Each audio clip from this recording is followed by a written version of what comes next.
Move the chains. Welcome to the End Zone. Let's move the chains. We have huge Spring League news. So recently, the Spring League released a bunch of information regarding the new season this year and what we should expect and what's to come. So let's get that started. The Spring League begins in less than 30 days, and we will have spring football sooner than later after the Spring League had a season already in the bubble during COVID. It was incredible. It was super fun and just a great watch if you're a football fan.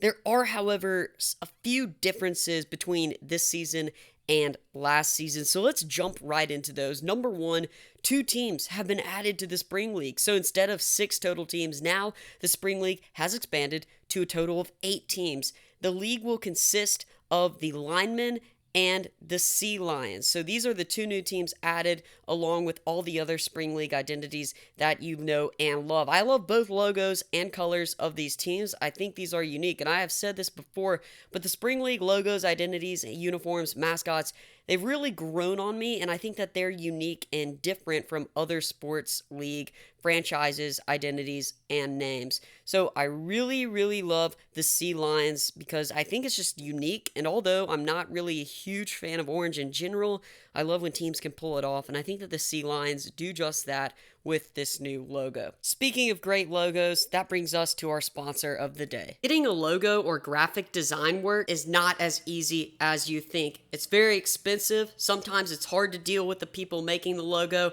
and sometimes your vision doesn't get built properly for your logo. So if you need a logo for your team, for yourself, for your business, or just for fun, you need to reach out to CS Design. Not only is CS Design extremely cost effective, but he gets the job done, he gets the logo right, and he can do just about anything you think of, from uniforms to helmets to logos. CS Design is the guy for you for graphic design.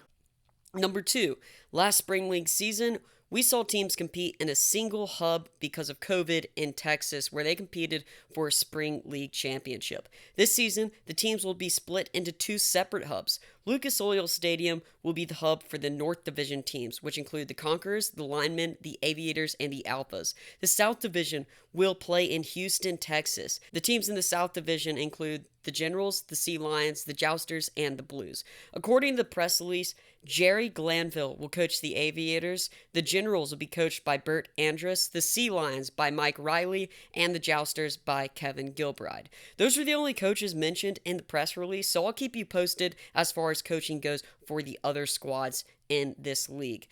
Number 3, there are some notable rule changes to fix overtime and protect the quarterbacks. First, overtime will include a spot and choose rule, where the winner of the coin toss chooses where to spot the ball, but the opposing team gets to choose whether to play offense or defense first. The second rule, as I mentioned earlier, will ensure the safety of all quarterbacks.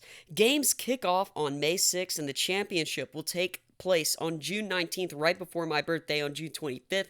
I assume that most games will be broadcasted through Fox Sports and FS1, once again because Fox Sports actually tweeted out this press release about the league. Do you have a favorite team in the Spring League? Are there any players you want to see play ball in the Spring League? I think I'm going to be a fan of the Sea Lions this year because I love the new logo, and Mike Riley was one of my favorite coaches in the Alliance of American Football. As far as players I'd like to see, I think Cole McDonald, quarterback from Hawaii and former Conquerors quarterback, would be awesome to see in the league again.